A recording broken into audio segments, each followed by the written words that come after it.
Yeah. New class. Come on. Old It's school. for the Yeah. old school. Look. And how we Green living ass out there. Twitter. I got a plan, sorta. All I need is one mic and a camcorder. You might have heard of luck. If you never did, you should turn this up. Let go. And take a good listen to the street knowledge that the hood missing. I got a plan, sorta. All I need is one mic and a camcorder. And welcome back to Men in 10, a video podcast series brought to you by the Student African American Brotherhood at Stony Brook University. Thank you guys for joining us for today's episode and joining me. I'm your host, Aaron Jackson, and joining me today.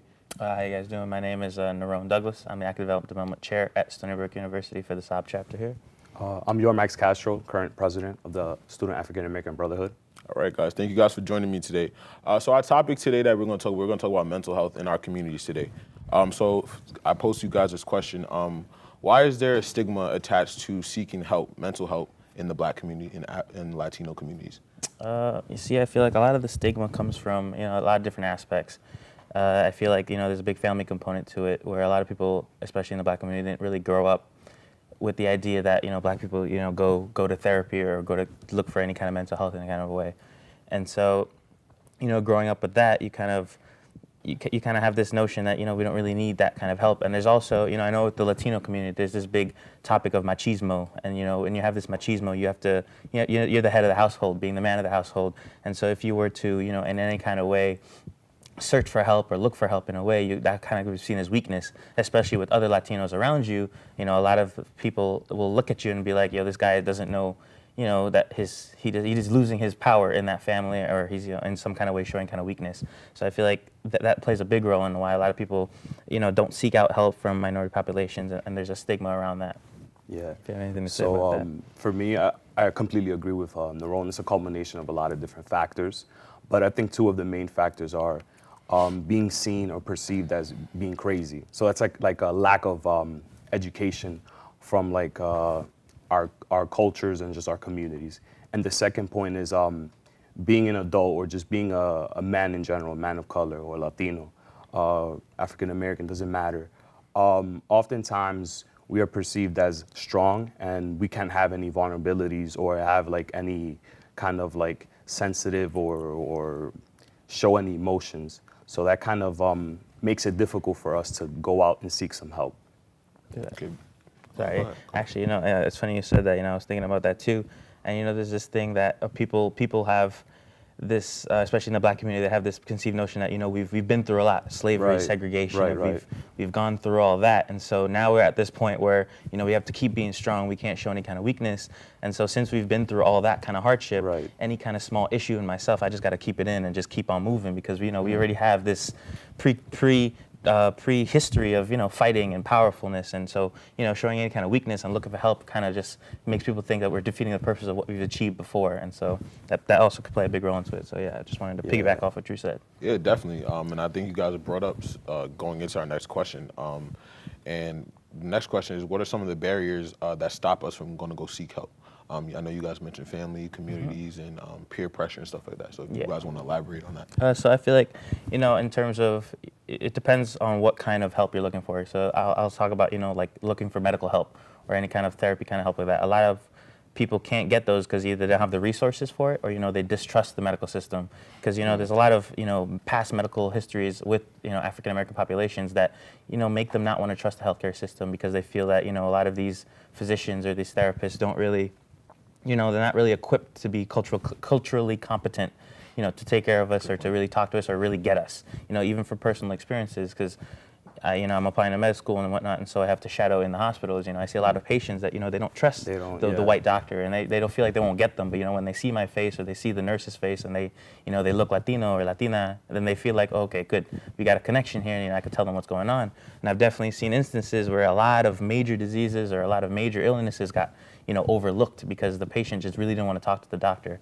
And so I feel like that's a big component with looking for medical help. There's a distrust in the medical system because I know also too, there's past medical things with the Tuskegee experiment and even Henrietta Lack where they do these things to the African American population that they don't even know about, take themselves or experiment on them, Right. and that leads, and when you share that with your kids and from generations to generations, they're just like, okay, yeah, I'm not gonna go to the doctor, you know what I mean? understand. So yeah, I feel like there's a big mistrust in the healthcare system that prevents people from wanting to go to the doctor, and also resources too. Not everybody has insurance, not everybody has money or that kind of capital to go in a kind of a way, Right. For me, I think a major barrier is like the stereotype and like just the overall idea of what it is to be a man or just a person of color. These barriers oftentimes kind of like deprive us of being like healthy emotionally. We need to like be okay with the fact that it's all right to feel sad, and it's all right to have a little like episode of like depression or something. But being okay with that is that we have to go get the help, and we can't turn that down. Beautiful. Yeah, I know for me personally, my grandfather's somebody, he doesn't like to go to the doctor at all, and that's just because of how he was raised down in the South.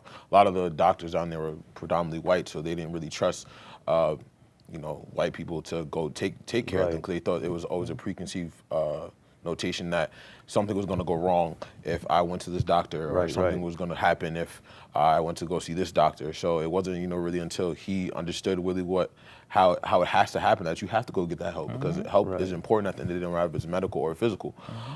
So going into the next question is, how do we overcome those barriers that you guys just talked about? We have those stereotypical barriers, and we have those not having those resources. So how do we overcome those? I think a good place to start when it comes to overcoming is to understand that these systems are out there to help people.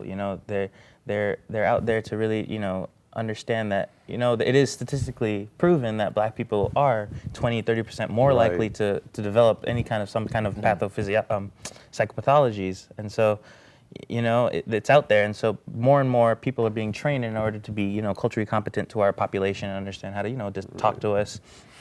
And so a first step is just to understand that people are there, and another aspect is maybe you can not detach yourself from your family, but just think differently than your family would, because a lot of, especially in my family, I know a lot of my my uncles or my grandparents or anything, they rely a lot on religion, or in that kind of way where they, if you have a mental problem or you have a mental issue, just go to church, let it out, and everything will be fine. But sometimes you need to maybe stop and just think about it and just take yourself aback and just think, I shouldn't really hold this in. Right. I should try and find a way to let it out, even though maybe my family won't they won't know how to combat it, but maybe I can find something that could help me in that kind of a way. Yeah, I completely agree. Like, just to add on to what he was saying, I think you have to have like a really heightened level of self-awareness, and just know that when something is not right, that you got to go out there and get help. You got to let yourself be helped. You got to notice that there's certain things that are not normal, and that you have to sit down and analyze it. Also, as educating yourself, I feel that reading and just learning about yourself as an individual, as a person, as a human, is our responsibility. So I think that would be the right solution, or the first step. Yeah, I think one of the biggest things is being vulnerable to help. We don't like, men of color especially, we don't like to feel vulnerable to anyone or anything. So, and that really segues into this last question is, how do we be okay with being vulnerable? Vulnerability is a good thing. I think in order to be vulnerable is in order to grow. That's how we grow as people, if we allow ourselves to be vulnerable. So what are some steps that people can take in order to help being comfortable with being vulnerable? Yeah, well, I think you guys actually both mentioned some important steps. One step, you have to be self-aware, and also another step, you have to be humble. So you have to, once you have that kind of ability to just self-analyze yourself and figure out what am I missing, or what do I need to get in my life in order to not feel like this. You got to be self-aware, and you have to become comfortable with yourself in that way. And also you have to humble yourself to want to take that kind of criticism, or want to take that kind of change, and be and realize that I'm not perfect, and I'm having this kind of issue, and there's people out there that will help me, and let me just humble myself to seek it out and see where it goes. Because as of right now, me dealing with it by myself, it's not really getting me anywhere. So let me just maybe take another boat and see what's going on. Yeah. So for me, I think it's surrounding yourself with the right people and having that right mentality, because the mental aspect is very, very instrumental, or it could be very detrimental to you. It could either build you up or break you down. So that's all we have for today, guys. Stay tuned as we continue this conversation in our next episode. Thanks. Thank you. Cool. All I need is one mic and a camcorder.